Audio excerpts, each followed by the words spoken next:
مرسی. خیلی خیلی ممنونم از همتون. دیدن صورت تک تک شما برای من یادآور زنانی که کف خیابون از کردستان با ژنژیان آزادی تا تهران با زن زندگی آزادی و از دل افغانستان با کار تحصیل آزادی شدن بزرگترین کابوس طالب و آخوند. So now I will speak in English. I am very sorry, but when I see women in Iran and men united and together, I get emotional and I have to speak with my language. As I always say that for many of us, living in exile is a form of torture. Oh my God.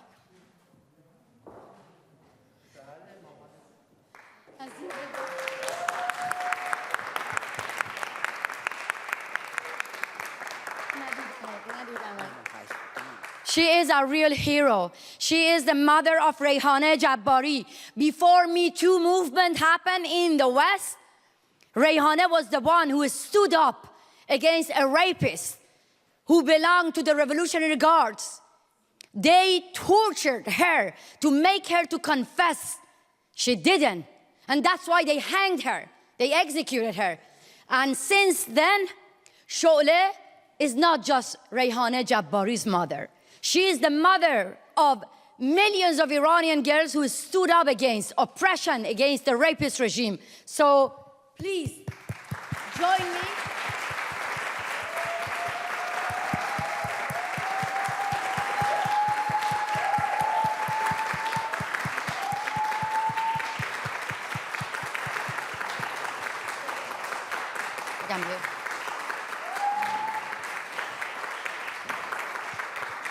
Mothers for Justice, they are the hope for many of us. Thank you so much for coming and joining your daughters and your children.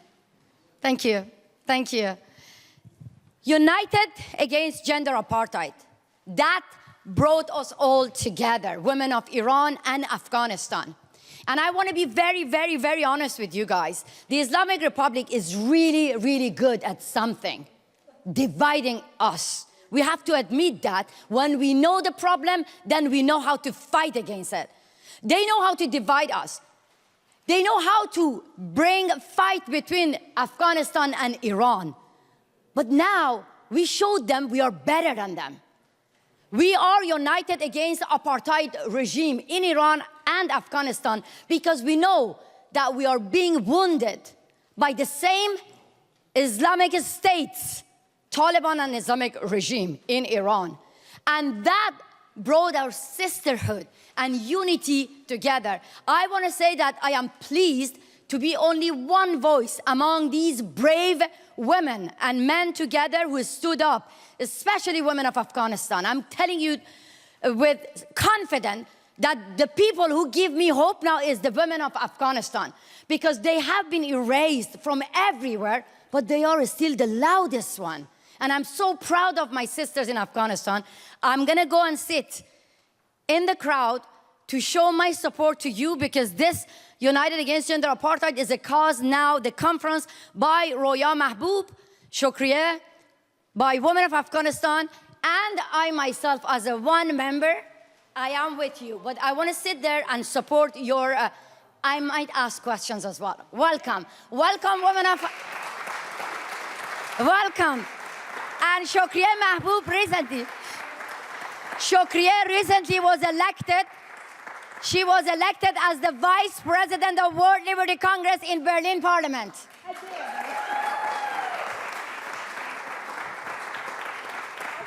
And an honor for Shila. You don't need any introduction from me, because you're from Berlin, the city of freedom, the city of hope, and you're the host. Thank you, my amazing sister. Masih, thank you so much, but we still need you on this panel. No. Please stay. Yes, we will have a Q&A with everyone, but you are going to stay on this panel. Wonderful. Nice to meet you. And Mina, Khanum, Bia, Beffarmoit. I want to bring other people. Mina, Bia, Dige. Ore. Wonderful. You're Thank the you leader of the so panel. much. I'm going to listen to you. I think this is a fantastic moment. I think it's one of a kind of a moment. So everyone who is here, I think, is a witness of something where we actually want to introduce also to a broader public this idea of gender apartheid, which I think as a term is already known amongst a few. I think men should keep quiet. Exactly. Now it's about women to speak and to talk. We will make sure to talk up a little bit more. Can I just ask about language? Is everyone fine with English? Do they have translation? If not, and if we speak German on this stage, is it a problem for anyone in this room, or does anyone? Okay. Is there any form of translation possible? No. Okay. So you might want to talk in English. Okay, so we will keep it into English on this panel. Wonderful. As much as possible. So this term of apartheid obviously is a term that everyone knows. It's about where you live. It's about what you can work, who you can marry, and also where you can actually live your life. But what we are discussing today is not about the where, how, and about. It's about the if. It's about the if women can actually go on the streets, if women can actually study, if they can raise their voice. So this is a very severe issue, but we want to really, really explain it a little bit more. So maybe, Shukria, maybe we start with you, this term of gender apartheid, with apartheid being such a strong word. Everyone has an idea about it. Why is it important to introduce it as a term as such for you? Thank you so much, Shila Jan. Good afternoon, everyone. Glad to see you. Why we think apartheid can be irrational? Where exactly happening a systematic discrimination against gender as well. If you see or read the systematic erase of Afghan women from the society, that's not something, it's a cultural. No. It's according to the law. Please go and read VPV law of the Taliban. It's, they called Amr bil Ma'ruf Nahi az Munkar, all right? It's more law where even women are not allowed to laugh loud. You mentioned it's about the choices. Being women and girl is a crime. That's how that law could say. You don't need to commit anything else. You will be punished as a criminal. And when you see a regime, I don't want to call Taliban a state, a regime, where they are ruling a country without single contract between state and citizen. But there are more than 128 edicts, orders, comes to oppress women, to limit their freedom. Do you think it's easy for women to accept because she's just a girl, she can't go to school? Which kind of punishment is that? It is acceptable being a woman, but you're not allowed to have a choice. What's your dress code? Even with a proper Islamic hijab. No, you must cover your face. Let me tell you one story. Today, a mother lost her life in Herat province. Why? Because she didn't have burqa. Burqa is something that they cover from head to toes. I wear it for 5 years under first Taliban regime. Believe me, I swear to God. Even after 5 years practice, I wasn't able to walk or to breathe When we are talking about the apartheid, it's not related anything to religion, culture, history. It's just a type of form of government where officially they're imposing their ideas and ideology to the citizen. And particularly, they target women. What else you want to say for that? Which other terminology could fit properly? When you see all the international, according to Rome Statute, there's apartheid, but if you see what exactly apartheid means, you can automatically like to put, okay, it's rational apartheid, but oh, this is a structure, punishment. Not because of race, it's because of gender. Any other? Please, I would love to hear if there's any other, let's say, category could fit that, because it comes from state as a policy, and it's forced on the people, on citizen, and especially women. That's why I call gender apartheid. Yes, this is a very revolutionary word, not only for women in Afghanistan, Iran, and every other authoritarian regime, where by one name or another name, they are trying to silence nations and voices. Thank you so much, Shukria. And you have been a former member of parliament in Afghanistan. You have been an ambassador to Norway. You had held all these roles. Just as you, Roya, you are a tech entrepreneur from Afghanistan. You founded an IT firm. You're very much involved in the education of women. So how do you explain yourself, since you are valuable members of a society? Why does a government even choose to hurt their own society like that, to exclude women also as a resource from being in society, working, being out there, creating things, doing politics? How do you actually explain it to yourself? I mean, we don't explain that what an extremist does, because they want to control women, and that's why, as Ms. Barakzai mentioned, that they created more than 122 28, almost 200 verdict in 4 years of their government. I mean, they are not government, but they are right now in charge of the country, and in 4 years, they didn't care about the increase of the poverty. They didn't care about unemployment of the young people. 90% of the population today live under poverty. We're talking that today 1,500 days has passed, but the girls are not allowed to go to the school for secondary and higher education. 2.2 million women. Women are not allowed to work. Women are not allowed to go to the hospital, as mentioned by Ms. Barakzai. A UNIMA, in report of the UNIMA, mentioned that 1 in 10 women are attempted to suicide. 70% of the Afghan women who did survey, they suffer from depression and they are depressed and stressed. Why is happening? The rate of the child marriages increase, the abuses increase, and by end of 2026, we have 50% increase on the moms who burn the child. Why? Because there are 28% of the child marriage underage is happening right now. It's about the bigger cities. Why? It's not because, most families are not that conservative, but because of the poverty, there is no job, and they don't have enough fund to bring foods on the table. So this is happening right now in Afghanistan.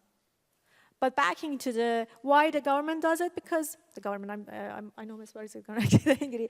Why the regime does it? Because the regime wants that to control the population by poverty. When you are poor, you don't have access to information, you don't care anymore about what's happening in the government. You only care, the father or brothers care to bring the food in the table to feed your children. They don't care about your rights anymore. That's what the extremist wants to do, to brainwash the people. Mm-hmm. And keep them in a darkness. Yeah. You can clap anytime. And I think it's exactly what we are seeing, this systematic sort of denial for women as a sign of an authoritarian regime. It's what we are seeing also in Iran, that the oppression of women, especially systematically, is a sign of a regime that needs control, and they always choose to control women first. Ja.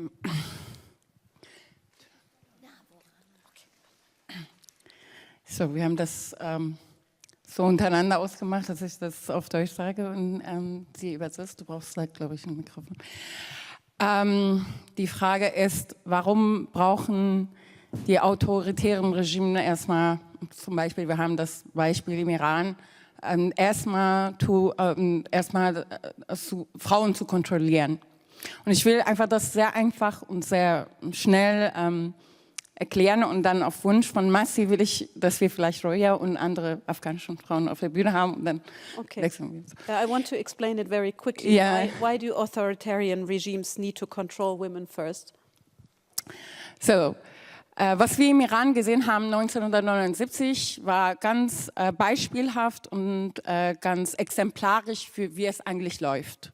What we saw in 1979 in Iran was actually according to a playbook almost. Khomeini kam gerade im Iran an und das Erste, was er gemacht hat, war Familienschutzgesetz quasi zurückzusetzen und dann Frauen sollen sich verschleiern, hat er dann einen Befehl gegeben. So the first things that Khomeini changed was really around family law, and he also changed about everything about women's life, especially that they should cover themselves with the hijab. Also die erste soziale Gruppe, die im Iran nach der Ankunft von Khomeini angegriffen wurde und entrechtet wurde, waren die Frauen. Und die erste soziale Gruppe, die sich dann auch verteidigt hat und ihn auch versucht hat zurückzudrängen, waren Frauen. So the first group or the social group that was attacked were women, and the first that were also trying to fight back were women. Wochenlang und monatelang haben sich Frauen versucht, das zu verweigern, das alles zu tragen. Viele denken, Khomeini war da, Frauen haben sich einfach versteuert. Es hat jahrelang gedauert, bis es im Strafgesetzbuch gelandet ist, nämlich 4 Jahre. Over months and months, actually, women were fighting against it. Many, especially in the West, I'm adding that, are thinking that the hijab just came and the women just started wearing it. But it actually took him 4 years to put it in writing and put it in the legislation. So that's the amount of resistance that was there back then already. Anhand dieses Gesetzes konnte das iranische Regime auch dann, also das Regime Iran, auch dann die Kinder anhand ihres Geschlechtsorganes mit 6 schon voneinander trennen. And the next thing was to separate kids according to their sex, which was from the age of 6 years old. They were separated into women and men. So, und da war es halt strafbar, mit Männern, die nicht halal sind, zu einer Frau rumzulaufen. And from then on, it was actually a crime for women to just walk around with a man that was not halal for them. Drumherum hat eigentlich also das Regime im Iran versucht, Maßnahmen und Gesetze zu schreiben und sagen, wie die Frauen sich zu verhalten haben und wie Männer sich dann zu diesen Frauen zu verhalten haben. Und unterdessen wurden natürlich auch die queere Gesellschaft komplett kriminalisiert. So what the regime was doing is it was controlling of how women should behave, and then to control how men should behave around those women, which means it was a totally binary society from then on, and queer people were actually non-existent. Anhand dieses Gesetzes, was ja eigentlich Frauen entrechten sollte, konnte das Regime also jede Zeit bei ihnen einfach klopfen und sagen, was macht ihr hier? Eine Party, eine gemischte Party, also wir greifen an.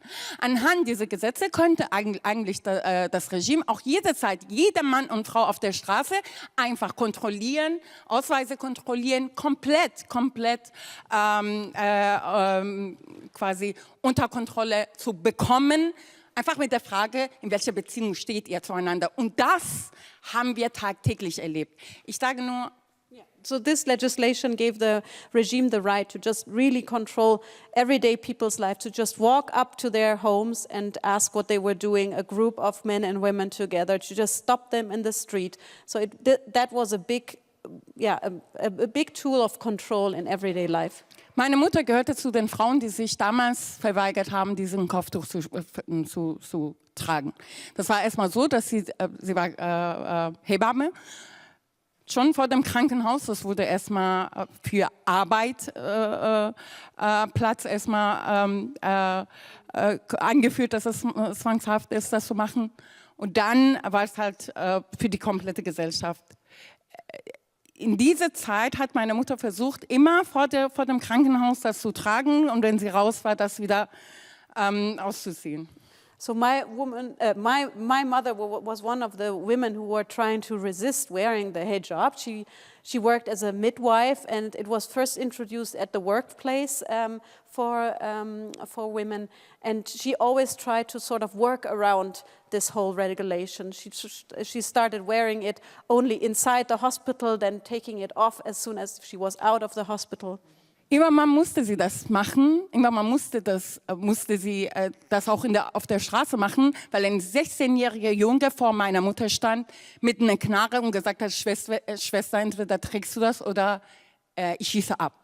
Das ist die Grunderfahrung von Frauen im Iran und darüber hinaus kann ja das Regime eigentlich alle Familienhäuser und Haushalten kontrollieren. Damit will ich ja auch dann direkt abgeben an Roya, dass sie hier ist. Yeah. And it is one of these exemplary experiences of women, because what happened then was that in the middle of the street, my mother was stopped by a 16-year-old man who pointed his gun at her, forcing her to wear the hijab. And that's the story from there on. This is the experience of everyday life of women in Iran. Thank you so much. Yeah.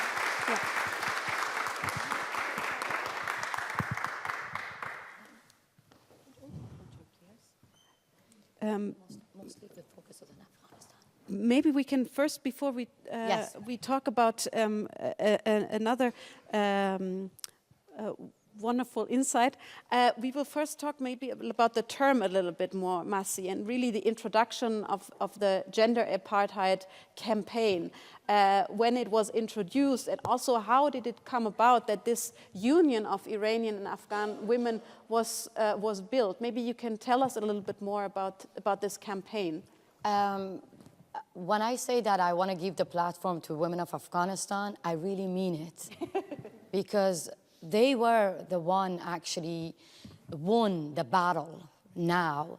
They made the international community to respect to their fight and, accept that loudly that Taliban is a form of apartheid against women. So I will give the platform to you to talk about this, but I want to tell you something which is very important to me. A lot of people might ask me that why you joined this campaign, United Against Gender Apartheid, because I want to give the platform to victims, to women that I see here, to actually mobilize women to be their own storytellers, to take the media back from those who absolutely erased women of Afghanistan. So when I was invited at Munich Security Conference, I had the privilege to take Coailtion Iftikhari with me, the woman who was blinded by the regime, and she was there. So I was in a panel, then Hillary Clinton was moderating the panel. I really started by asking a question. I said that to Hillary Clinton and other leaders, that why you are quiet? You were the one campaigning Bring Our Girls Back when the girls of Nigeria were the target of Boko Haram. So what is different between Boko Haram and Taliban? I criticized their hypocrisy. به ریاکاری رهبران غربی اعتراض کردم. And I really did that with my heart. And I said that to Hillary Clinton and other leaders, Michelle Obama, all of them. I said, I want you to stand up with Coailtion Iftikhari. I want you to stand up with the women of Iran and make video and say that we are going to launch a campaign against the apartheid. They didn't. So I was bombarded by women from Iran and Afghanistan. And I thought, yeah, that's how it started. So I want to invite the victims to come here.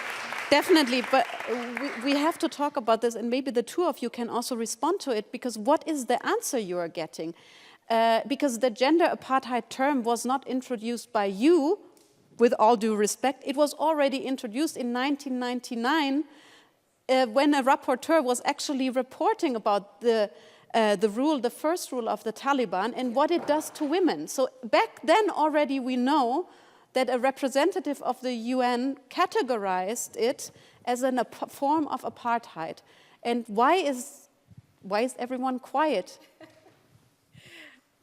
First of all, we made it. You made it. All right? No, not you.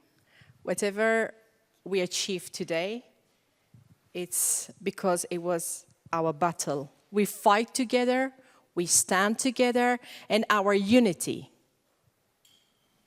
brings us to the stage. It's not only to be united against gender apartheid. It's about being united against all injustice around the globe.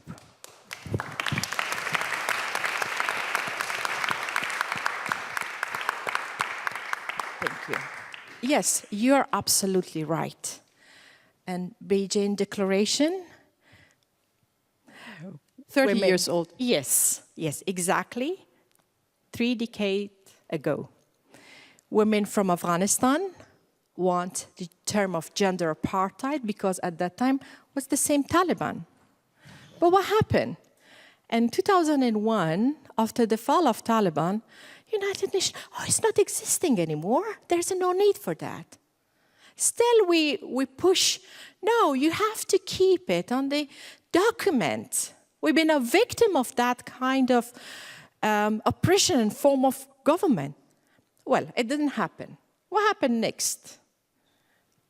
Coming back, 2023, with lots of advocacy, with extreme debate being accept or reject, formally, when special reporter Richard Bennett was reported about Afghanistan, we forced him, we were not that nice and kind, to write it down.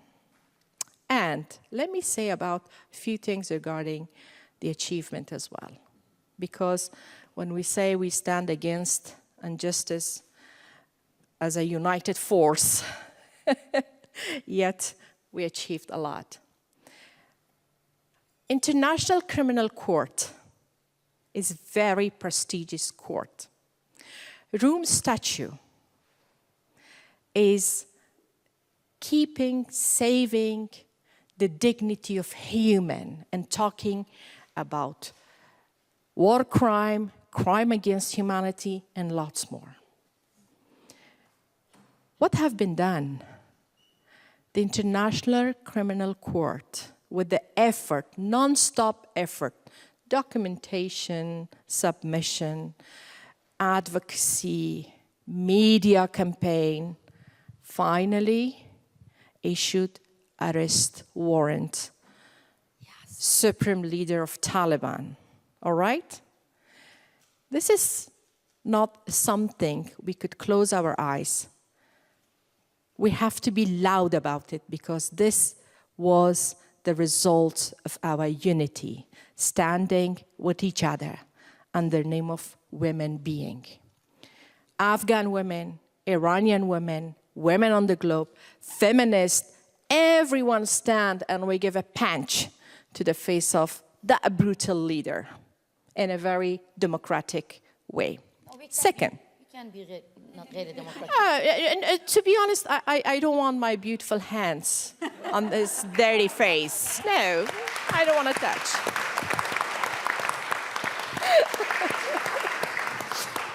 Second, Germany. We'll get you gloves. Germany, Netherlands, Canada, and Australia submit. They submit a document because Afghanistan ratified CEDAW Convention. All right? So ICG, and now it's going on. I hope the German will be a little bit more active in this regard. We would like, a bit pushy to see. They shouldn't be like a wish-wishy, so wash-wishy. We want them to be like German,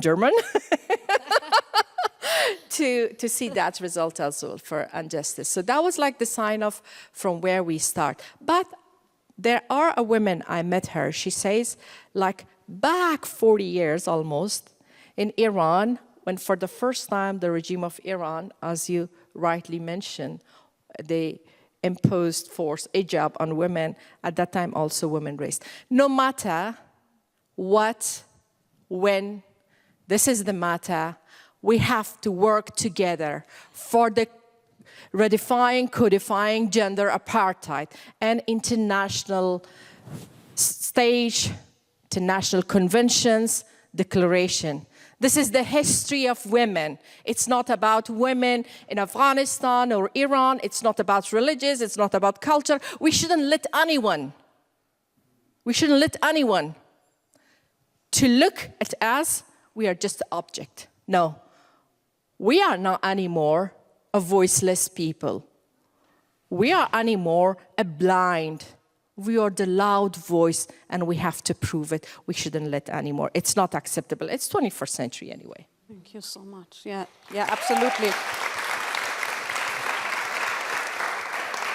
And absolutely, the achievements are there. There is the arrest warrant. There is the 2024 recognition by the European Parliament also of the gender apartheid in Afghanistan.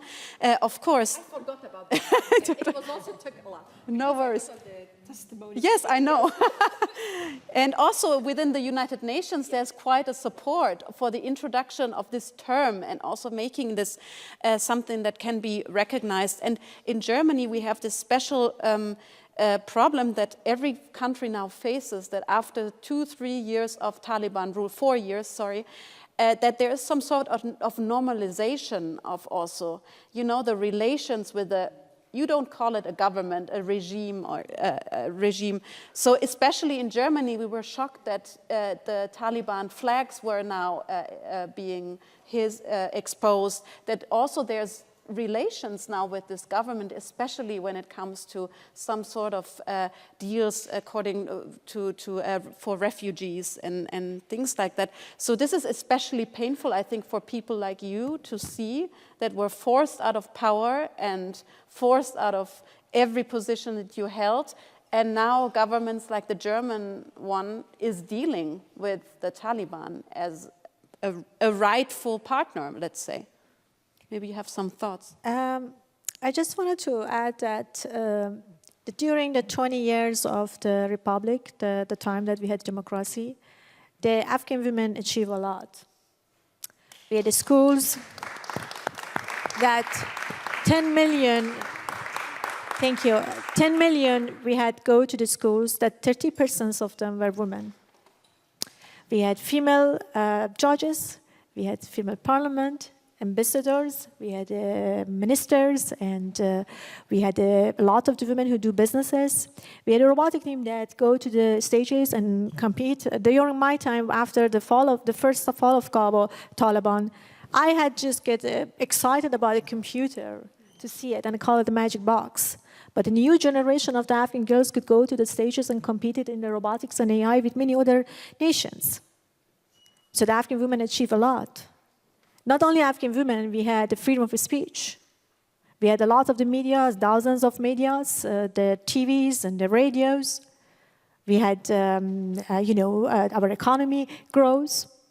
And people had hope for the future. But today, we lost all of that. Because they decided to hand over democracy to terrorism. Whatever they want to call the Taliban. That deal wasn't a good deal. Many people died because of that democracy.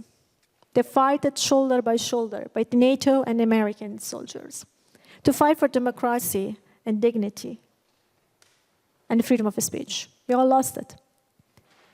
Millions of the women today they cannot go to the schools. And what's happening in Afghanistan, also what's happening in Iran. We cannot put names of bomb restriction or persecution. The accurate name is gender apartheid, a system that excludes women or segregated women from the public life. And this is not under the names of Ms. Barakzai and Masih mentioned about that. It's not about culture or conservatism. It's a crime against of the dignity. It's a threat to the peace. We are all here. I met with Masih a couple of years ago, and I'm proud of her. When Afghanistan fell, many of people and many of journalists stopped to talking about that. But Masih, in her interviews, bad language, and in the TV that she was work, the Voice of America, she mentioned about that what American does, or what President Joe Biden, should I say that? I'm going to say it. Anyway, you say that, I'm going to say it. But anyway, she mentioned about that. And then after that... I didn't mention. I said, fuck you, Biden. Shame on you, Biden. You left women of Afghanistan on their own. That's what I said. And she worked for the TV, and then she still had the courage to say it, even it might be affected on her job, and she didn't care about that. She went to many of the stages to talk about these issues. And whenever she talked about Iranian women and situation in Iran, she always raised about Afghanistan situation. And we appreciate it. She started this campaign, Uniting Against the Gender Apartheid. And we invited all of us to join her. And I have such a honor to join this campaign that is under the leadership of Masih and under the leadership of Ms. Barakzai. And we're bringing up, that hundreds of the collective, the voice of the activists, the Afghan diaspora, and then the lawyers, and everyone's to make these stories. This campaign, I mean, Masih didn't mention much about that, what they are doing and what they achieved, and Ms. Barakzai mentioned about the part of the achievement, but we have to say that we have 6 committees. 6 committees of the young women that they are working from Iran and Afghanistan. In the news, and Masih will going to talk about those victims that we invited them, and the people that they are, the women who are running many of the committees, that they are worth to mention about them, because they are the one who running this campaign. They are the grassroots activists, and we have Niloufer here that she can talk, and Masih can mention about many of other activists. And then, so I just wanted to say that this campaign wasn't possible if Masih didn't want to start it, and if Ms. Barakzai didn't want to join us. With their leadership, we achieve a lot. A lot of the protests is organized. There is a news, weekly news that the team are doing amazing things to put the news of the women in Afghanistan and the news in Iran, and collecting these stories. We have committees that we work with African. Actually, there is a Nelson Mandela advisor that brought it to talk with the women in Afghanistan and Iran. So now this campaign is become as a global movement. We have 60 countries, which Masih can mention about that, but I just want to say that they didn't talk about this campaign that did a lot in the media for the advocacy. We appreciated every single people who work on that. I don't take any credit, but the people who work for that, they needed to be recognized. Let's clap for them. Yes. I think it would be great. And now let's maybe hear from Niloufer. I think before going to Niloufer, the people who actually work for this campaign. Let's do it. Right. We can ask any of you who take to the street. When I see every single of you, all of you, and the women of Afghanistan, when I see you here, I'm like, I have to chant, I have to fight. We didn't answer the question about now the German government. The German government gave the embassy to Taliban. That's your job. You are the badass women here. You are the one, you're going to make noise. You're going to go there with your campaign and bring shame, because this is very, very important. Now, I want you, any of you, count on me, I will translate. If you want to talk about your fight, your story, Shila Jan, you can. I can translate. Okay. Now my role is a translator for you. من ترجمه میکنم. شما راجع به کمپینتون، هدفتون، مبارزاتون بگین که چی میخواین، چرا میرین تو خیابون. من ترجمه میکنم. Okay? Any of you. Masih جان ترنسلیت میکنیم. بفرمایید. بعد میایم به داستان تو. Okay. Who wants to go first? Yes. Talk about campaign, کاری که میکنیم. No, I have to translate. Yeah, you have to translate. You can translate. I forgot. No. Yours is better. Oh, you're right. اینوری باشم. آره. سلام، من مریم جوینی ام. خیلی خوشحالم از این که امروز اینجا میتونم یه فرصت کوتاه داشته باشم و صحبت کنم. من I am Mariam. I'm very excited that I got the opportunity to talk. I'm not going to leave the microphone. Go on. Go on.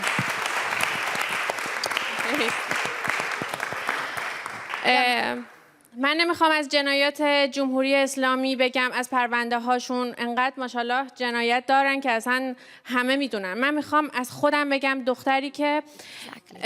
دختری که از زمانی که به دنیا اومد توی سرزمین ایران بزرگ شد، نفس کشید، همیشه ترسیده. به خاطر یه بیرون رفتن ساده ترسیده، به خاطر لباس پوشیدنش که ممکن بود جرم باشه، ممکن بود میدونی اینا میترسن از همه چی. I don't want to name وقت بده عزیز دلم. اوکی ببخشید. So I don't want to name every single crimes that the Islamic Republic committed against us because the list is long. But I want to tell you about my story. I am a woman, a girl from Iran. Since I was a little girl, I had the fear inside me just because of being a girl to go out or do anything. I had the fear inside me. So I want to talk about my own personal experience. از هر کلمه‌ام که می‌خواستم حرف بزنم ممکن بود خطرناک باشه، ممکن بود به جامعه لطمه بزنه. Anything that I wanted to say, I had to think that might be dangerous for me. That might put my life at risk. برای حتی نفس کشیدنم، خندیدنم، حتی قدم زدن توی خیابون که شاید برای شما قدم زدن توی این خیابون ساده باشه ولی برای یک زن ایرانی واقعا دردناک و پر از ترسه. Even you translator? Yeah. So even نبیو بی عزیزم من دارم همینجوری زجر میکشم. Okay. My girl, come on. لازمه که یه مقداری کوتاه‌تر صحبت کنی که من بتونم بهتر ترجمه No, you sit here, Neda. She can sit there. No, because they want every single one want to join. Okay. Don't make it complicated, Mariam.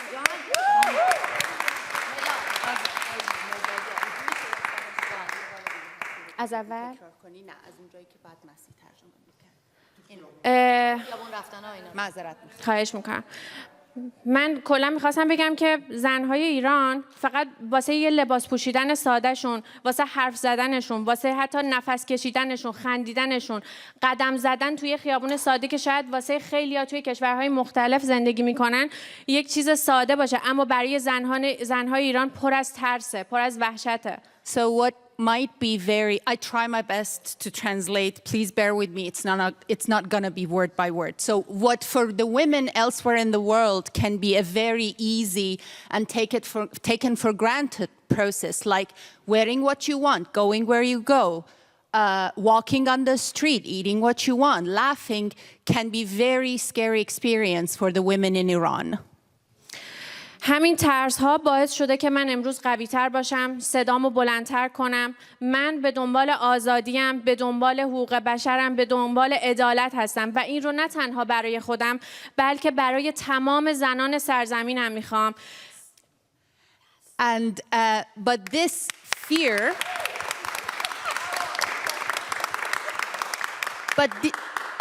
But these fears did not scare us away. It made us even stronger because we want freedom and we will fight for it. و دلم نمیخواد که اونها با ترس زندگی کنن.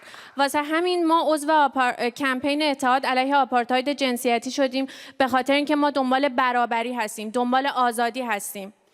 And I don't want the women in Iran to live in fear, which is why I joined the United Against Gender Apartheid campaign, because we are after their freedom.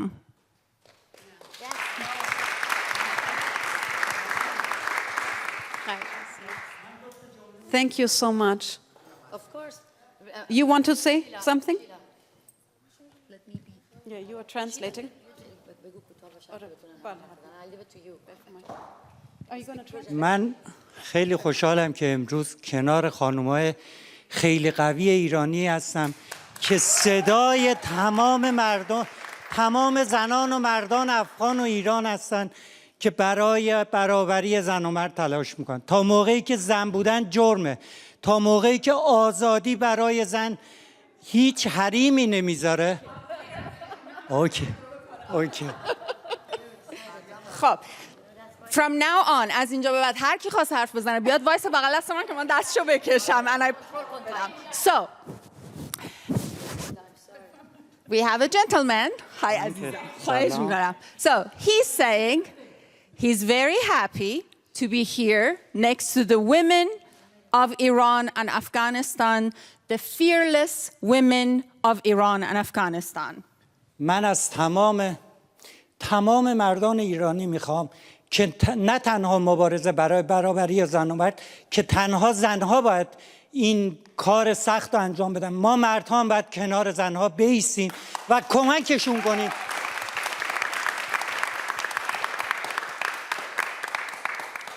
And I am talking here not to the women of Iran, I'm talking to the men in Iran and in Afghanistan, because they also need to step up and fight, and it cannot be that it is only the women in Iran and Afghanistan who are fighting this fight.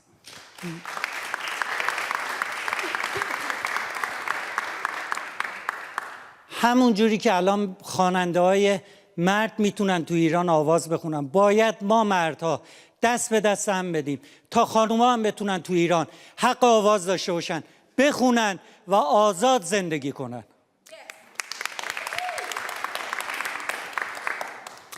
So, the same way that men in Iran can sing and have concerts, we men must fight so that women can also have the right to sing publicly and to give concerts.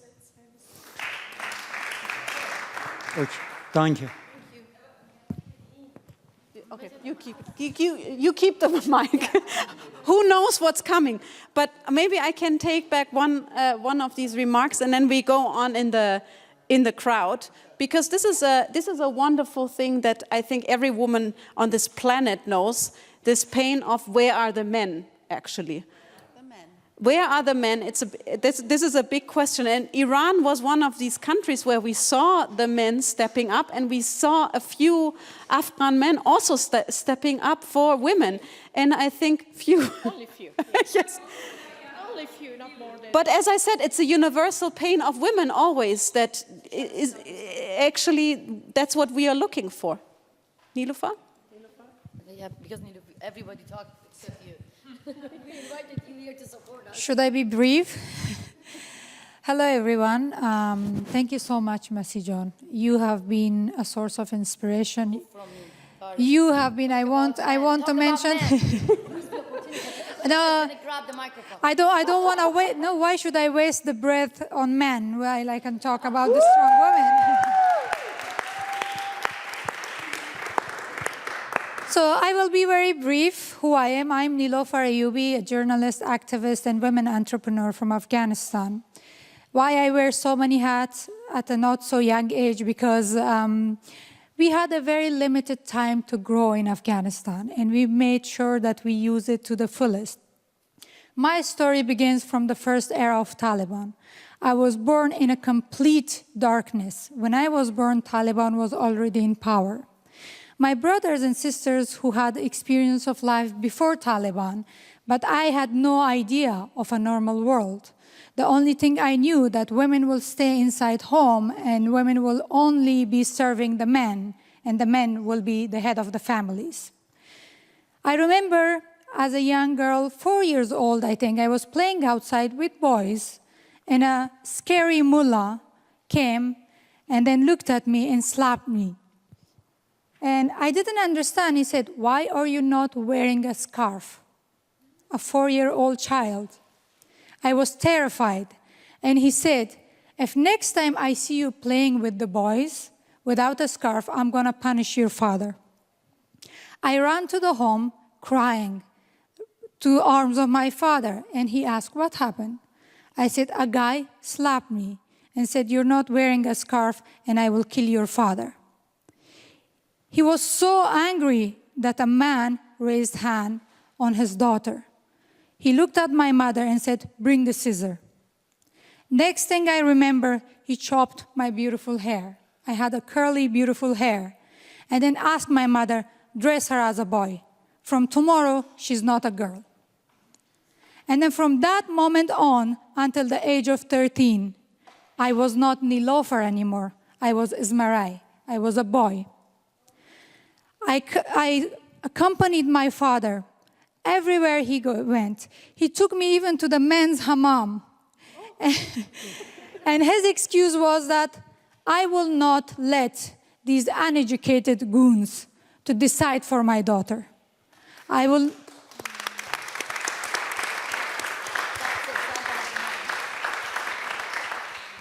And that's how I learned how to fight for my right.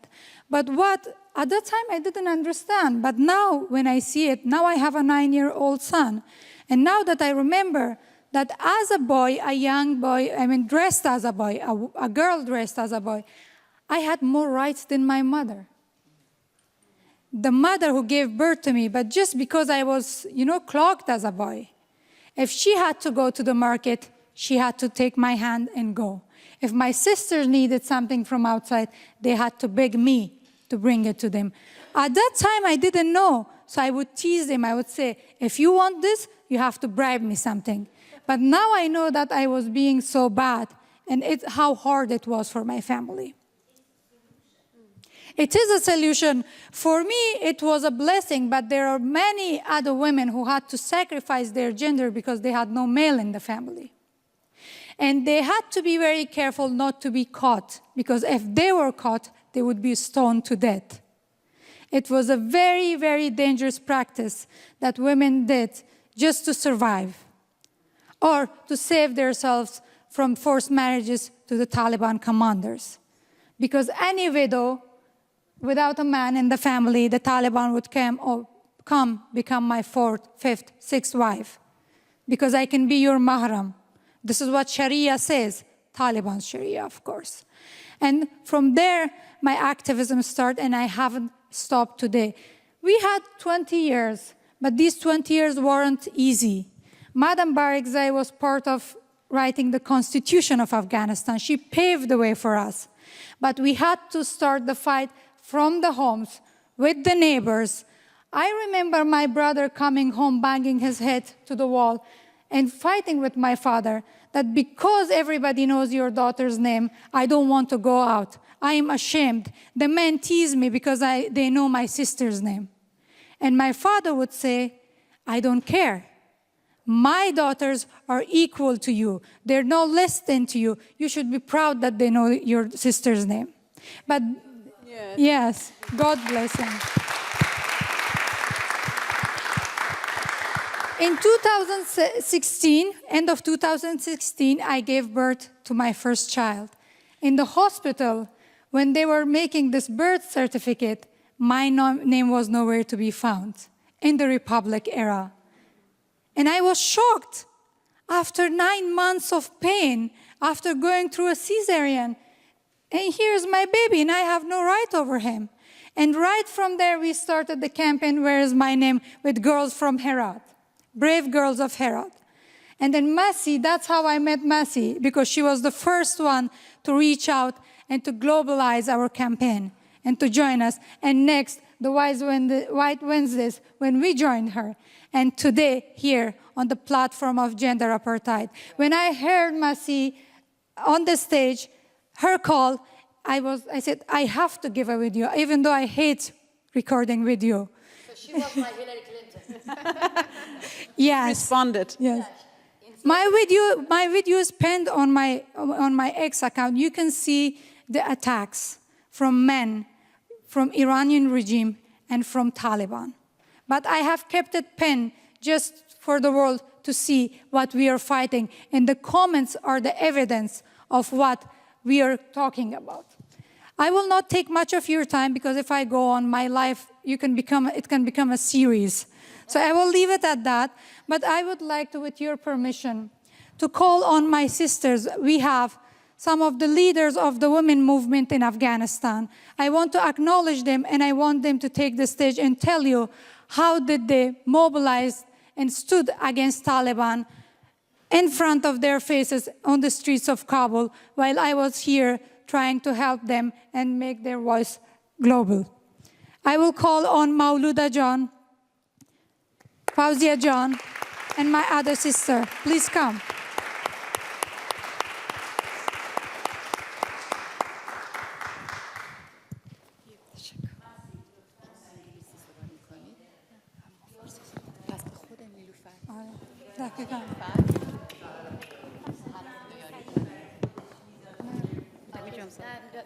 So as Rehane Jabbari's mother mentioned, yeah, in Iran there was a girl called Sahar Khodayari. She used to dress as a boy to go to stadium to watch football. Simple and basic right that you take it for granted in Germany. So she was arrested. She was put in prison for 6 months. And then as soon as she got free from prison, she committed suicide. She killed herself. So we are here to remember her name, and thank you. Yeah, she set a fire on herself and she killed her. So that's how Iranian women pay huge price alongside women of Afghanistan to fight against Taliban and Akhund. با سلام و درود خدمت همه شما، خسته نباشین و شما این تصویر خسته نباشید. دارم خدمت همه شما. ما میخوایم با زبان خود آنچه ما از یک جغرافیای پر از درد و ستم به نام افغانستان سر بلند کردیم، در جنگ به دنیا آمدیم، زاده شدیم، در جنگ جوان شدیم و در جنگ متاسفانه آواره و دربدر شدیم به اروپا، امریکا و سر تا سر جهان.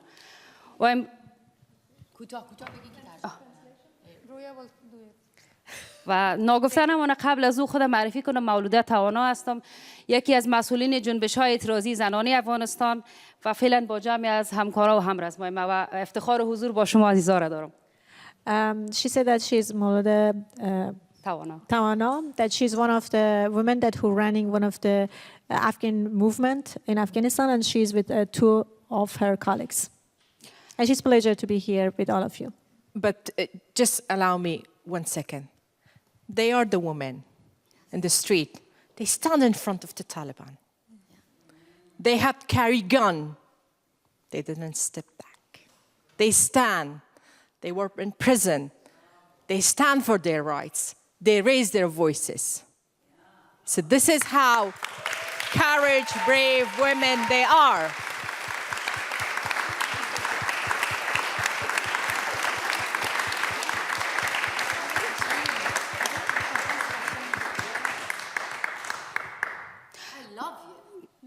Thank you. We love you too. من فکر میکنم درد زنای افغانستان، درد زنای ایران فراتر از همچون کنفرانس ها و جلسات است. ما نمیتونیم بسنده بدانیم آنچه را بر زنها در افغانستان متاسفانه توسط یک گروه متهجر تروریستی ادامه داره را بیان کنیم. ولی Unfortunately, the pain in Afghanistan is more than what we can express here in this conference. یه نفر باید ترجمه کنه سریع. ببخشید من متوجه نبودم. No, go, because you can. Go ahead. که بتونن ترجمه کنن. خب نمیدانم از کدام درد و از کدام بیچارگی، از کدام جبر و ستمی که بر زنها در افغانستان جریان داره ما بگویم. از بیکاری، از این که ما از ابتدایی ترین حقوق خود من حیث زن، من حیث بشر در افغانستان از ما گرفته شده صحبت کنم. از این که عدم حضور بر اجتماع نداریم، حق تحصیل، حق کار، حق آزادی بیان، همه چیز. از کدامش مزودتر بگویم. I don't know from where I should start. For being banned from education, work, or even I'm not allowed to walk on the street. This is the sorrow, the story, and the reality of Afghan women under the Taliban. خب طی 4 سال و بیشتر از 4 سال زنان در افغانستان در بدترین وضعیت زندگی را به سر بردن و ما مجبور شدیم. باور کنین هیچ زن افغانستانی در هیچ سری از دنیا از روی شوق و ذوق و دلخوشی ترک وطن نکرده. وقتی که از افغانستان یاد میشه دردای ما همیشه تازه میشه.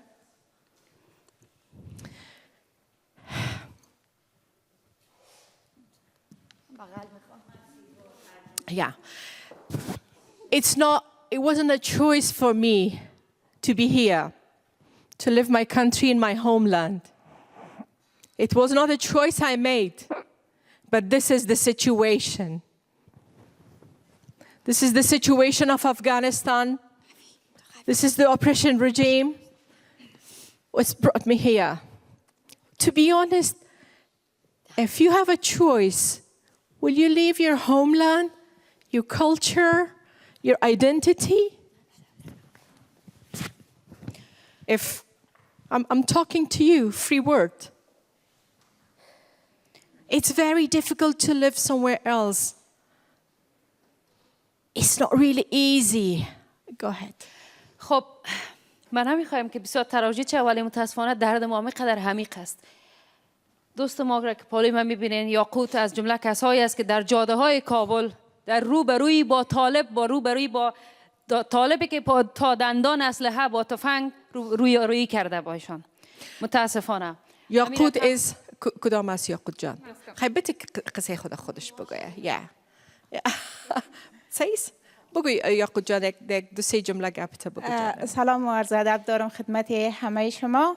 خوشحال هستم امروز با همه فعالین روبرو هستم. کسانی که در مقابل بی‌عدالتی نگفته و شجاعت کرده از درونی یک جامعه به تمام عیار مرد سالار خیسته و جرأت کرده امروز صدایشان در جهان میرسانه. من افتخار دارم. Glad to be here and raise the voice. The women, that they didn't step back. They stand. Their courage, their resilience will tell the story. ببینین مبارزه کردن آسان نیست در جامعه مثل افغانستان. ما در شرایط مبارزه کردیم که با تفنگ مقابل بودیم، با تجاوز مقابل بودیم، با زندان مقابل بودیم، فامیل ما زیر خطر بود. خود ما با سر و جان بازی کردیم، در سرک در مقابل طالب خستیم. Standing for your rights wasn't an easy task. We stand with the men where was been well equipped with all kind of these guns. ببینین ما Rape. زمانی که Women where they've been tortured. در سرک در مقابل طالب نگفتیم به خاطر چی؟ به خاطر که کوچکترین حقی اساسی ما را از ما گرفته بود. دخترای ما پشت دروازه های مکتب گریان میکرد. ما از دانشگاه ها ماندیم. ما کسانی بودیم از دفترها رانده شدیم. ما کسانی بودیم که تنها نانآور یک خانواده بودیم. ما نگفتیم. ما توقف نکردیم. طالب به نظر از ما خیلی قدرتمند نیسته. ما توقف نکردیم. ما در مقابلشان بودیم. من میتونم. زنان افغانستان خار چشم طالب است. Talib is not as powerful as they think. Taliban is not as powerful as they think. We are more powerful than them. This is what she said.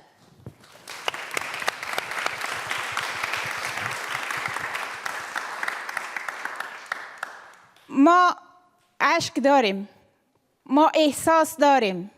ما زنان افغانستان و ایران بی احساس نیستیم. اما اشکای ما در سرک ها در دادخواهی ها خشک شده. دیگر اشک نداریم بریزیم. ما امروز تبدیل به یک قدرت شدیم. We cry. We have tears. We have emotions. We, the women of Iran and Afghanistan. We cried a lot. But our tears are our power, our weapons. تا زمانی که نفس میکشیم در مقابل طالب، در مقابل جامعه مرد سالار مبارزه میکنیم. این وعده ما برای زناست، برای مردم افغانستان است. We will continue our fight to the end. We will not give up. We will never give up our fight against Taliban. عاشقتونم من.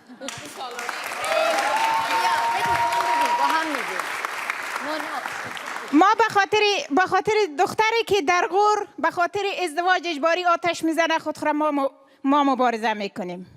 I'm the voice of the girl, which is she committed suicide because she don't want to accept forced marriage. ما به خاطر زنایی که امروز در زندان طالبان به سر میبرن ما دادخواهی میکنیم. We are standing to fight for the rights of those girls where now they are under Taliban prison. ما به خاطر میلیون ها زنی که امروز در خانه های افغانستان و مشکلات روانی دست به نرم میکند مبارزه میکنیم. We are standing with the women because of this mental situation. The crisis bring a lot of mental problem in Afghanistan. We are standing with them. ما به خاطر زنایی که امروز یک طفل خود بدون برقع به شفاخانه ورود شفاخانه برشان داده نمیشه ما مبارزه میکنیم. Our solidarity is with those women just because simply they didn't wear burqa and she lost her life and her child life. We are standing with the solidarity with them and for them. تشکر.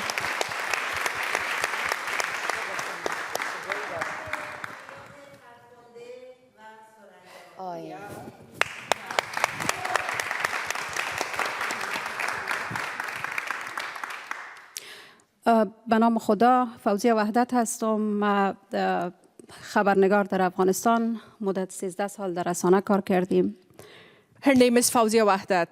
She was working as a journalist for 13 years in Afghanistan.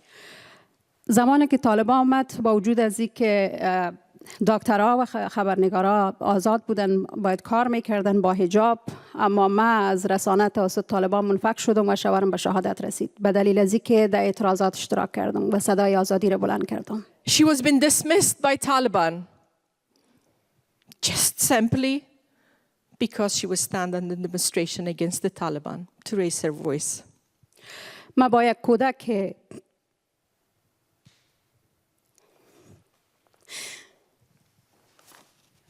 I love you, I love you, I love you.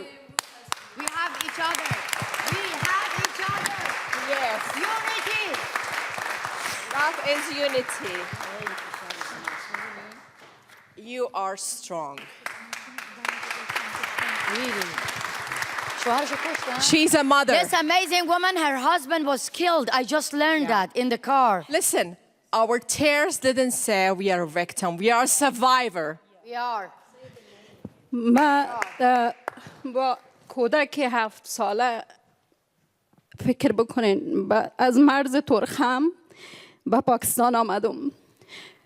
قبل از اینکه من از تلویزیون منفک شدم، من بارها در جاده های کابل صدای آزادی را بلند کردم و فکر نمی کردم اینقدر طالب جنایت بکنه که اعضای خانواده تا بکشه و به زندان پرته. فکر می کردیم شاید تنها به ما ضرر برسانه. I survived with my 7-year-old child. I just crossed the border. I went to Pakistan. But I couldn't believe Taliban will be that much brutal to kill my family member. Just because of what she stands for her rights. من واقعا بعد از حادثه شوهرم قویه هستم و از این اشکایی که با میریزم من واقعا متنفر هستم. استاد هستم. She feel more power. I will stand for him as well. من اعتراضات من صدای آزادی خواهی من عدالت خواهی را استاپ نکردم. من در پاکستان اعتراض میکردم. در برلین من از زمانی که پای من در برلین ماندیم از 15 اگست که طالب به افغانستان آمده که ما اعتراض شروع کردیم تا اکنون که 3 سال از حضور طالب در کابل میگذره، در افغانستان میگذره، ما هنوز صدا بلند میکنیم در همین برلین. اما درد من این است که چطور هیچ کس صدای ما رو نشونید، چطور به طالب اجازه دادن به سفارت داخل شود، چطور به قاتل شود.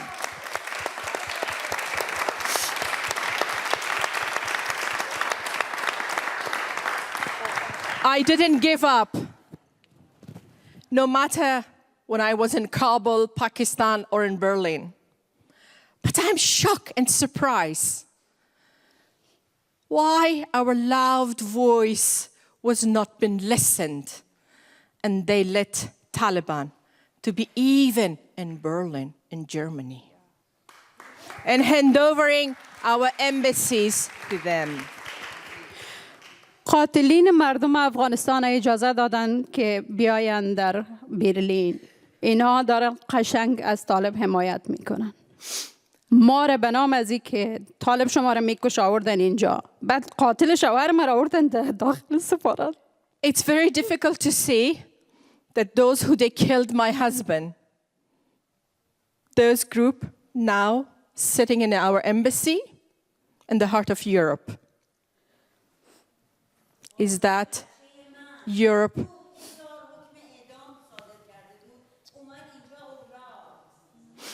It's really difficult, you know? I want you to ask, because this is the question. Is Germany... The judge who actually sentenced my daughter to... the judge who actually sentenced the execution of my daughter, he came to Germany. But you gave... And this is the same judge that actually sentenced 2,000 political prisoners to death, came to Germany, but you gave him hard time. Yes. But that's not, Let's be not positive. The case. The question is here. Are Germans supporting democracy or hypocrisy? This is the question. This is the question. They are supporting government or militant. This is the question. They are standing with her, or the person killed her husband. That's why we are here. That's why we are united. That's why we want to make awareness. That's why we got this stage to talk directly to the policymakers, that the time has come to isolate Taliban. That's why we are fighting against apartheid. During the apartheid in South Africa, if you all remember, a lot of politicians, including German politicians, they were the one saying that because of racial apartheid, we have to kick South Africa from everywhere. What is different between South Africa and Taliban and Islamic Republic? That's why I am proud of you, all of you, women of Afghanistan, women of Iran. I am proud of you, Roya, Shukria, نیلوفر، دوستان جدیدی که اومدین. گریه میکنیم، خیلی خوبه، ولی ما این گریه ها رو به قدرت تبدیل میکنیم و فراموش نکنید قدرت شماست که طالب و آخون از دستتون ذله شدن. شما تبدیل به کابوس هم طالبانید هم جمهوری اسلامی. من گریهاتون رو میبینم، درداتون رو میشنوم، ولی میخوام بهتون یادآوری بکنم که هرگز خودتون رو سرزنش نکنین. جمله‌ای که گفتی من از اشکم متنفرم، هرگز متنفر نباش.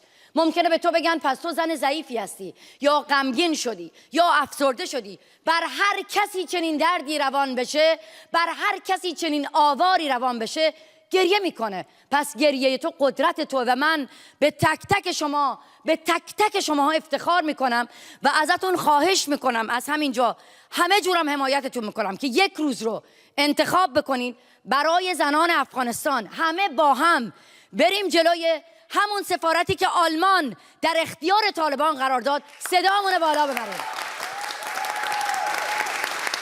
So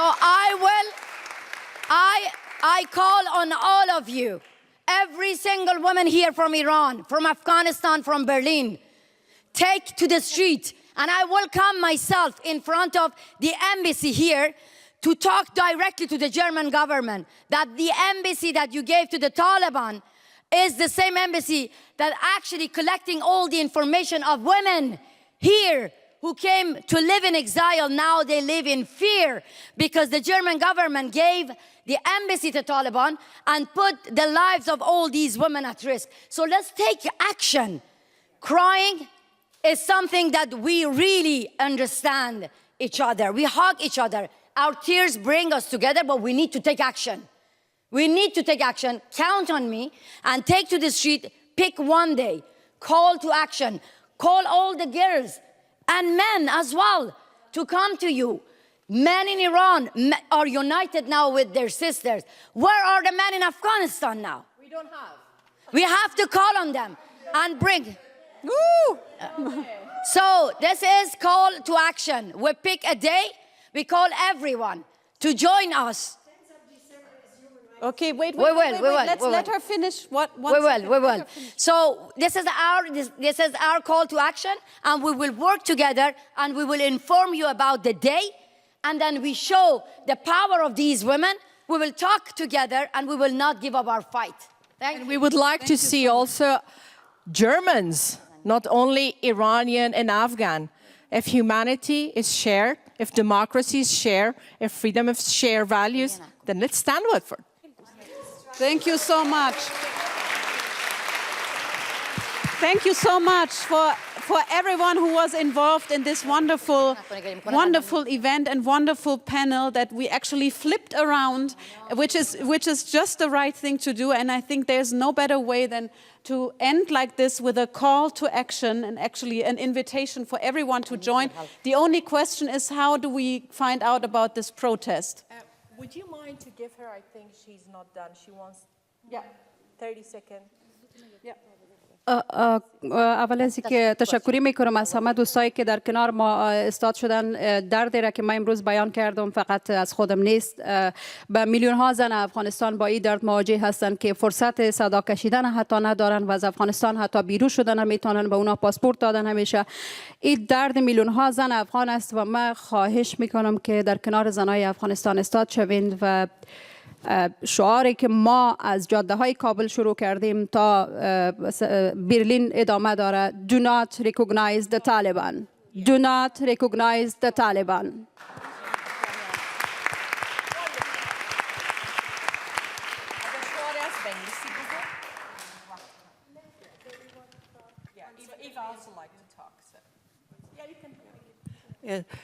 Dear sisters, dear fighters, I'm Eva Christoph. I'm the old lady here with two Iranian women. I have been in the first rallies in West Berlin, student movement against the Shah, and then we had to learn that the Shah was not the only problem, but the next problem are the mullahs. And I'm so inspired by you all because you are the next generations and you are in real fights. And as an old activist who was always standing in front of the Iranian embassy, standing in front of the embassy in Afghanistan, standing in front of the embassy of South Africa, and so on, I propose there is one day rather soon, that's the 25th of November. It comes out of 20 years ago struggling against violence against women. And if we teach all those women anyway active around that day, that they include gender apartheid, not just saying we are striking on 25th of November, doing actions in our municipalities, in the streets, women houses, and so on, but that you ask them, women from Iran and Afghanistan in exile and fighters for your own rights and freedom, they should include in their campaigns the struggle against gender apartheid. Then we have a broader public, then we are better connected as sisters. Next day is the 10th of December, which is normally the Human Rights Day, the Nobel Prize, and so on. And here, as you are here in Germany, I must tell you, we have been women in East and in West Berlin. We have been cooperating. We had to learn clandestinity and so on in the 80s. And so we did on the same day, on 10th of December, we did actions in West Berlin and in East Berlin. Not all of us could go over the wall, but I can recommend there for that day. It has a tradition. We have our own roots. So the next day could be the 10th of December. We are not joining the big representative events of Nobel Prize. We go into the streets. We stand in front of Taliban embassies or sex shops and so on. Thank you so much. The third day is the 8th of March. Yeah? Thank you for your support.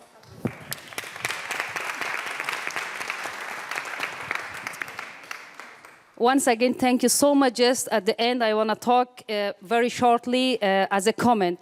We strongly call to the world, stand beside the people of Afghanistan, especially the women of Afghanistan. And now, to the German government, instead of handing over the embassy to the terrorist group, hear the voices of oppressed women of Afghanistan. Recognize gender apartheid in Afghanistan, and the people and women in Afghanistan are also human beings. Hear our silenced voices. We are united against gender apartheid. Thank you so much. Thank you. Thank you. Thank you so much. Thank you so much. And thank you for everyone who was here. Thank you for this wonderful panel. Thank you for this wonderful discussion and support. And I think it's time to join forces. Thank you so much. Thank you. Okay. So thank you, Shila Jan. I really admire your patience. You actually faced one of the emotional panel. And I know it was not easy, but you are very organized. But Kousar Iftikhari, Shole, Pakravan. We have half an hour. Can we turn the panel to the victim now? Sorry. So how many people are non-Persian speaker? Hands up. No, non-Persian. So, okay, so then I'm going to translate for you. شعله جان بفرمایید. کوثر ساره بیا. بچه ها اینجا پنل خودتونه. کی میخواد بیا دختر مقشنگ بیا بالا. چند نفری که دوست دارین حرف بزنین بیاین چون نیم ساعت وقت دارین. اینجا بشینین. من زود بگم. آره باشه. که همه بیان جا. من یه چیزی هم راجع به چش. بذارید من اول ویکتیما اینا بیان حتما. اینجا بشین. نه من برای شما آوردم این پنلو. اوکی. سو فقط برای اینکه because I have to translate. ندا جان ندا کمک میکنی برای ترجمه؟ من با کمال فارسی. So, guys, excuse me, may I get your attention? شعله پاکروان من میکنم. شعله جان هر کدوم از شما یک دقیقه حرف بزنید. میگم یه دقیقه یک جمله حرف بزنید که ایشون ترجمه بکنه با یک جمله چون اگر ادامه بدی این نمیتونه. برای اینکه من بتونم دقیق ترجمه کنم. من first person. I'm gonna translate everything in the first person, direct translation. سلام، من شیلان هستم از سرزمین ژینا مهسا امینی و تمام دخترانی که به خاطر حجاب مورد تجاوز، مورد آزار، شکنجه و کشته شدن.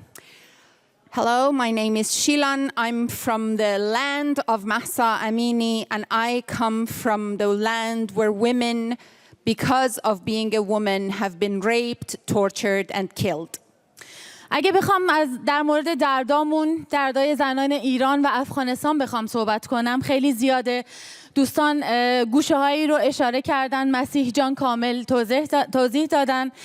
فقط من از خاطرات کوتاه مختصر از خاطرات خودم به عنوان یک دختر کرد که تو خانواده‌ای بودم که به خاطر خیلی مسائل، ببخشید من کمی استرس دارم چون میخوام که در مورد دردایی که کشیدم باهاتون صحبت کنم و اینکه این جرأتی رو که الان اینجا نشستم و اینجا حضور دارم، ببخشید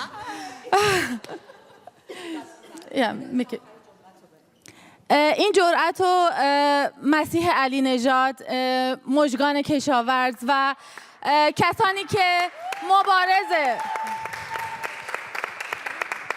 مبارز راه آزادی‌اند، مبارز راه زنانن، این جرأت رو به من دادن که اینجا حضور داشته باشم. So I don't want to talk to you about all the pain that I have gone through, that we have gone through, because other guests today talked about it on this panel already.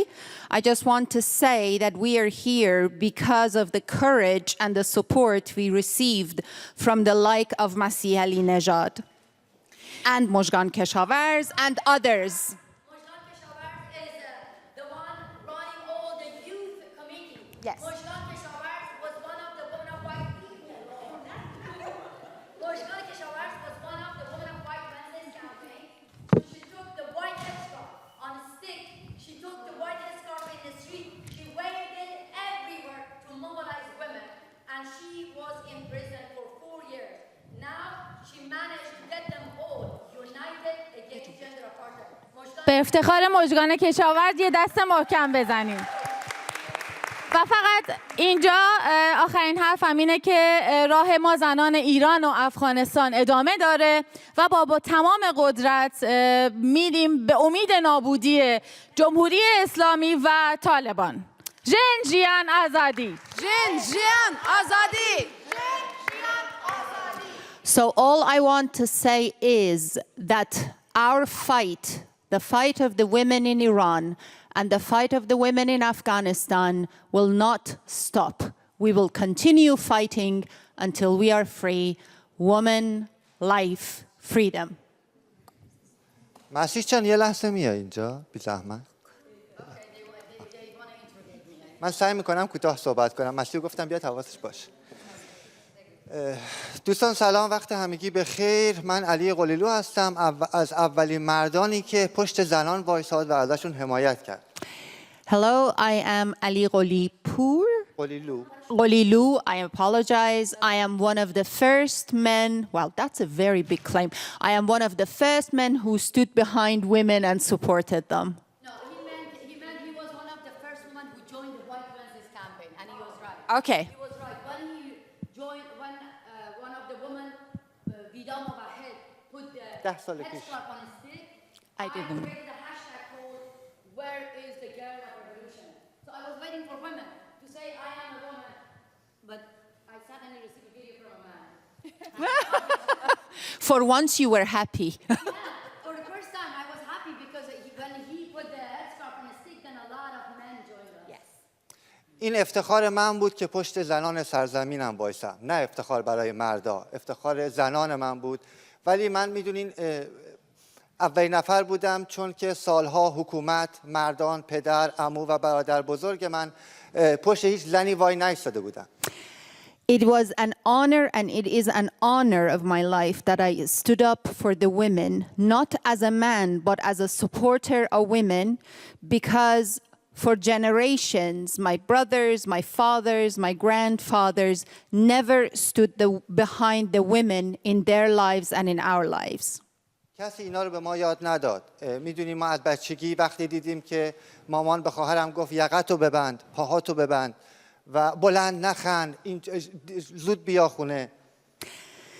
Nobody taught us this fight because we never learned it. Nobody taught us, for example, when our mothers were always correcting our sisters' behavior, don't wear this, don't do that, don't laugh loud. So we never learned otherwise. اگه ما مردا اینا رو دیدیم به واسطه این بود که کمپین های مسیح رو دیده بودیم، از دوربین ما، اسلحه ما، بچرخ تا بچرخیم و که مردان با حجاب، کمپینی که شاید 12 سال از اون میگذره. And we learned this lesson through the campaigns and the videos that people, especially like Masih, posted and taught us different forms of campaigns that taught us about, for example, the White Wednesdays, the My camera is my weapon, and others. امروز روی صحبتم فقط با مرداست چون زنان کار خودشونو بلدن و با قدرت ادامه میدن. Today I only want to talk to men because women know what they are doing and they are doing it.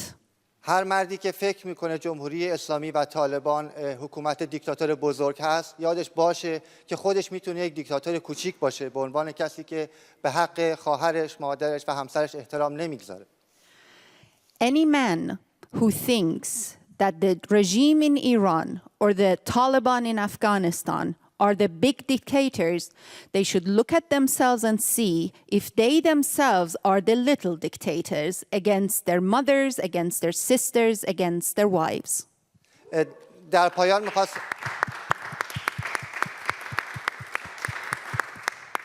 میخواستم تشکر کنم از مسئولین برگزار کننده این کنفرانس و خب مسیح علینژاد، خانم برکزای عزیز و تمام زنانی که با قدرت این راه رو برای ما هم شاید هموار کردن که بتونیم پشتشون باشیم، صداشون باشیم به عنوان یک عضو کوچیک. I just want to thank the organizers of this program and also women like Masih, women like Shukria, and all the other women who paved the way for us men to support them and to fight the fight with them.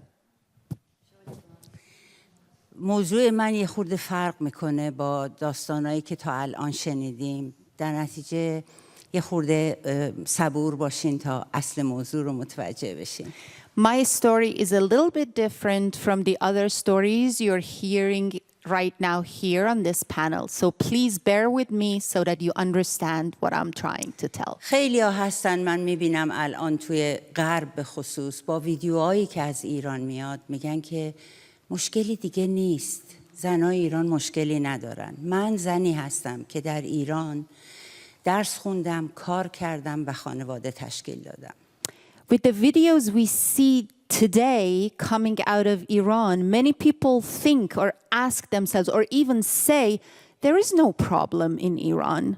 But I am a woman who lived in Iran, who studied and got an education in Iran, who worked in Iran, and who had a family in Iran. اولین باری که فهمیدم زن یعنی چی در ایران موقعی بود که دخترم 2 ماه بود در سلول انفرادی بود و ما خبر نداشتیم کجاست. The first time I understood what it means to be a woman in Iran was when my daughter was kept in solitary confinement for 2 months and we did not even know where she was. از لحظه دستگیری دخترم هر روز صبح تا عصر من جلوی اون بازپرسی یا دادسرای به اصطلاح دادگاه بودم. From the moment my daughter was detained, I spent every morning to evening in front of that court where she was supposed to have been detained. تمام افراد، بازجوها، بازپرسا، حتی سربازا منو میشناختن. Everybody, from the court people to the soldiers who were protecting the building, knew me. این روز خاص من رفتم پیش بازپرس و گفتم آقا 2 ماه من خبر ندارم بچم چشه، من دارم مریض میشم، 1 لحظه این دختر رو به من نشون بدیم ببینم زنده است یا مرده است. One day I went to one of the investigators and said, "Sir, I am dying of worry. Show me my daughter so that I can at least know that she's still alive after 2 months." سرشو بالا آورد به من گفت تو کی هستی؟ گفتم که شما که منو میشناسین، شما منو بازجویی کردی، من مادر ریحانم. He rose his head and looked me in the eye and said, "Who are you?" And I said, "You know me. I've been here every day. I am the mother of Rehane." گفت بله میدونم مادر ریحانه ای، ولی مادر کیه؟ برو شوهرتو بفرست من به اون جواب میدم.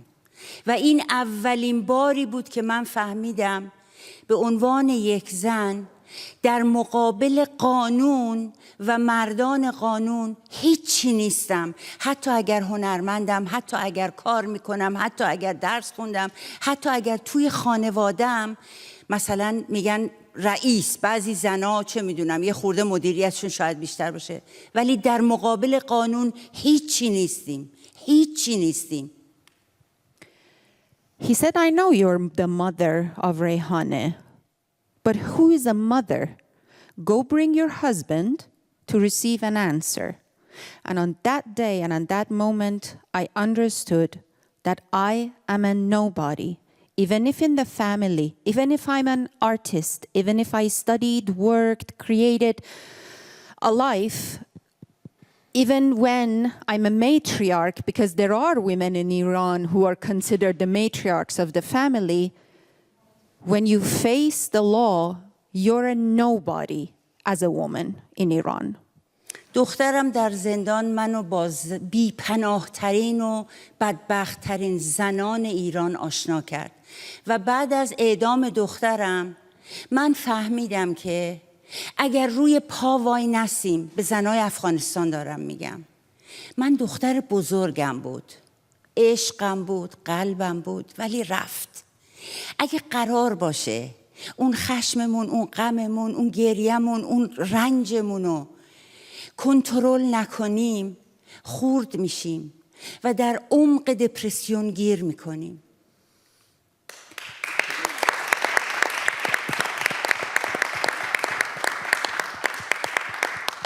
نمیخواد ترجمه کنی.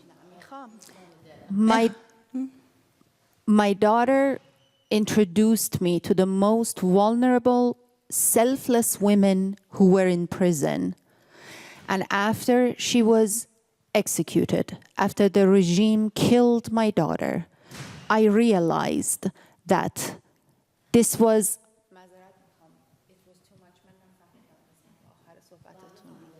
Okay.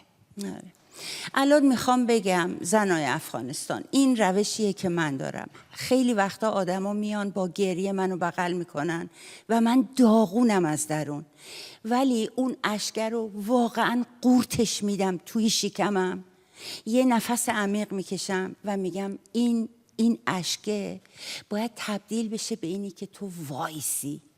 چون اگر منو اشکی، اگر منو افسرده، اگر منو ضعیف ببینن، پیام بدی به زنای دیگه میدم. اینو از ته قلبم میگم، رنج شما رنج ماست، برای اینی که هممون یه جور درد میکشیم، برای همین باید کنار هم باشیم. اما آخرین جمله من بگم بعد. اما میخوام اینو بگم که قاضی به دختر من گفت تو باید وای میسادی تجاوز صورت بگیره، بعد میومدی شکایت میکردی. من میخوام بگم که ما زنا و مردایی که میان حمایت میکنن، ولی اصل ما زناییم که به هم انگ نزنیم.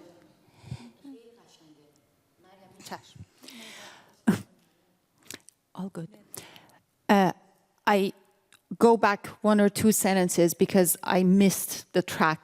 So what she was saying is that after the regime in Iran executed my daughter, after they killed my daughter, I realized, and I want to say to the women of Iran and to the women of Afghanistan, if you're sad, if you're down, if you're broken, you still have to stand up.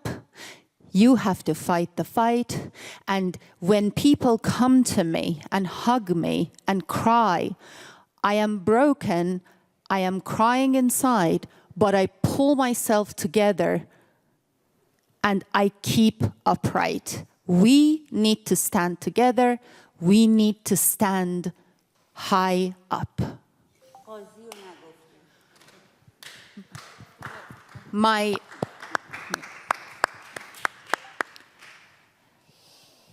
The judge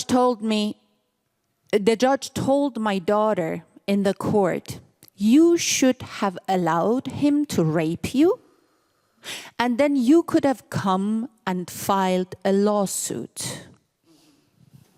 الان من دلم میخواد اینجا، من الان فعال علیه اعدامم، دلم میخواد اینجا به مسیح که فعال جنبش زنانه بگم بیا دستتو بذار تو دست من، چون بیشترین قربانیان واقعی اعدام زنای بیپناهن، زنایی که مورد تجاوز قرار میگیرن و خیلی ها اسمشون هم نمیدونن. در نتیجه جنبش زنان رو به جنبش علیه اعدام باید پیوند بزنیم، همون جوری که جنبش ایران رو باید به افغانستان پیوند بزنیم. مرسی.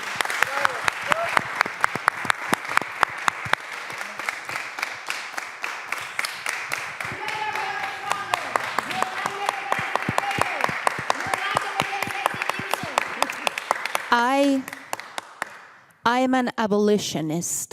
I am fighting for the omission of execution as a form of punishment. And I want to ask Masih to come and hold hands with me as a women's rights activist, because I know for a fact that the women, the selfless women who are being executed in Iran are the most voiceless victims of this regime.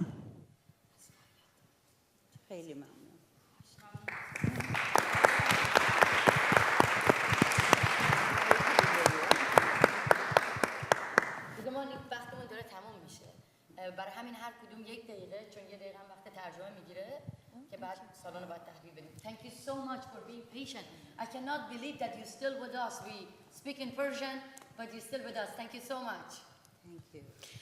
خب من دختری از دختران چهارشنبه‌های سفید مسیح علینژاد عزیزم هستم. از چهارشنبه‌های سفید تا زن، زندگی، آزادی. I am one of the daughters of White Wednesdays of Masih Alinejad. I'm sorry.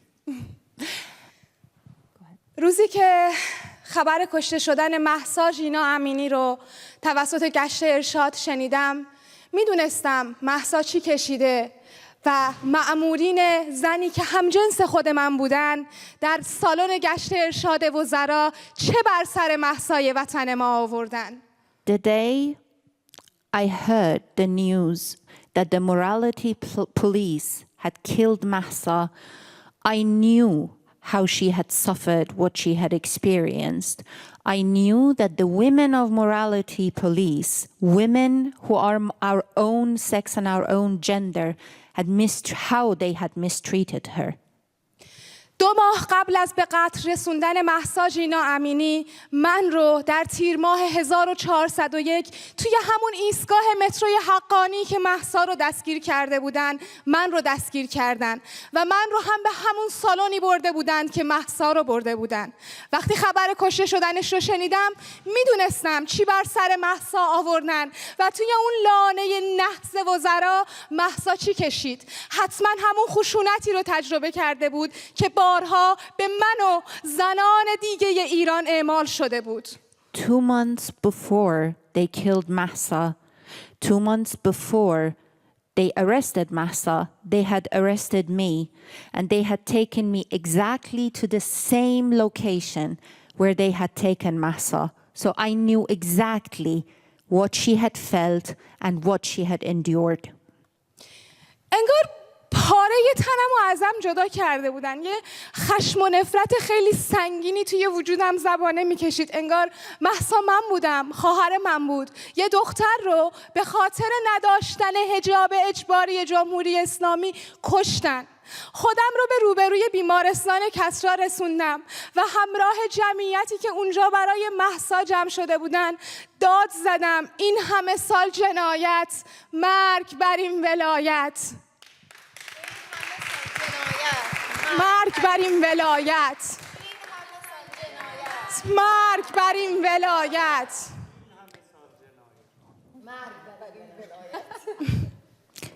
So when they killed her, I felt like they had taken a part of me. I felt like something inside me had died. So I took to the streets and went and gathered with other people in front of the hospital where her lifeless body was kept. And together with those people, I started chanting all these years of crime down to the mullah. کشته شدن مهسا امینی توسط جمهوری اسلامی خشم و نفرت چندین ساله مردم ایران رو انفجار کرد و همه رو به خیابون کشوند. امیدوارم که جنبشی که سالها قبل تر از زن زندگی آزادی هم توسط زنان ایران و مردانی که همیشه کنارمون بودن شکل گرفت به سرانجام برسه و کنار زنان افغانستان پایان جمهوری اسلامی و طالبان رو ببینیم. زن زندگی آزادی.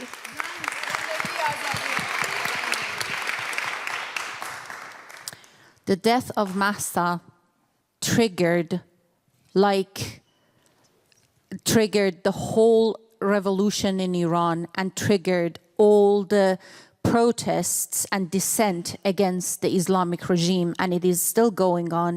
So I am here and I am waiting for the day where we can get over and overthrow this regime and be free. Yes.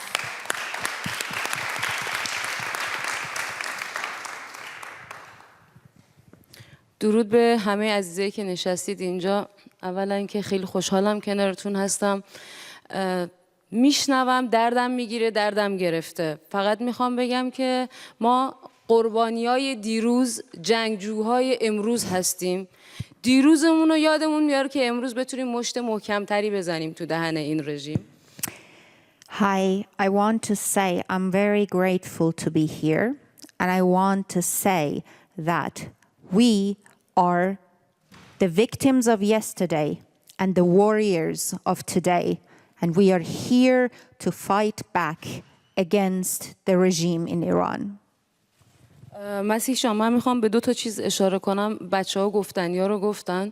اول از این که از بچه‌های افغانستان میخوام بگم منم از شما هستم. اکثرا به خاطر اینکه بخوان مثلا به من توهین کنن منو افغانی صدا میکنم و من با افتخار زیر هر کامنتی مینویسم من یک افغانی ام. افغانی هم نگی، من یک افغان هستم، اصالت ایرانیمو دارم، ولی اگر شما فکر میکنید این توهینه برای من افتخاره، چون اینا جنگجوهایی هستن که مثل ققنوسی که از دل خاکستر بلند شدن. این برای من توهین نیست.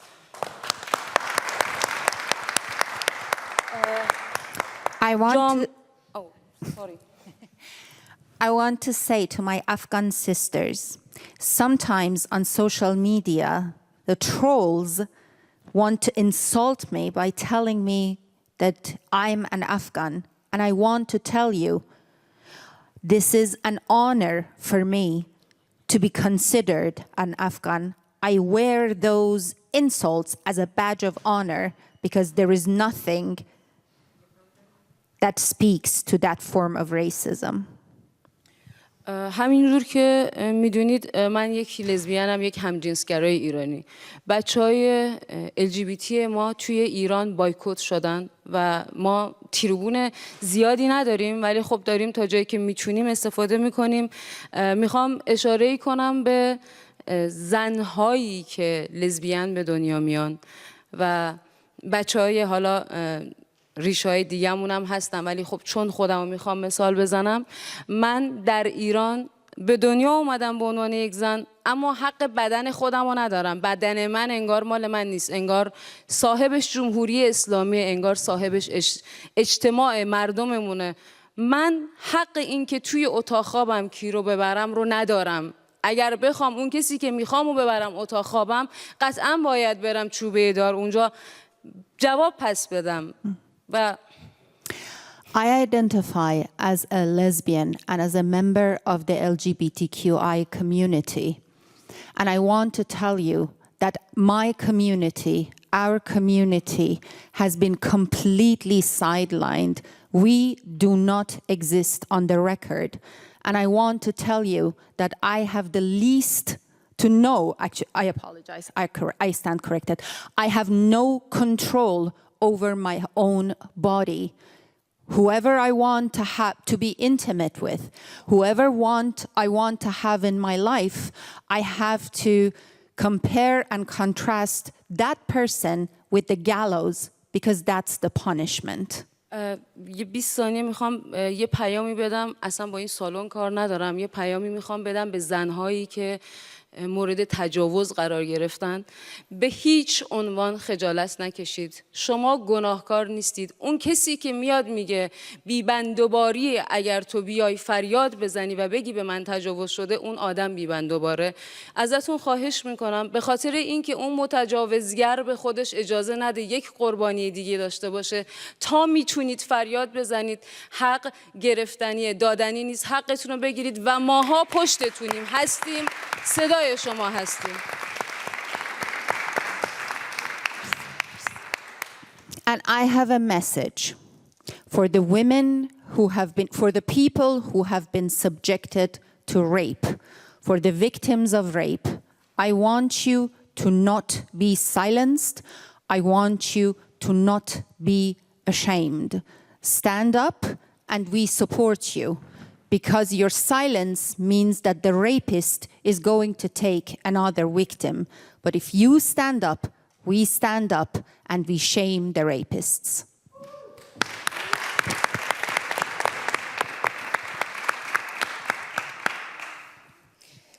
Yes, so hi everybody. I'm Melika.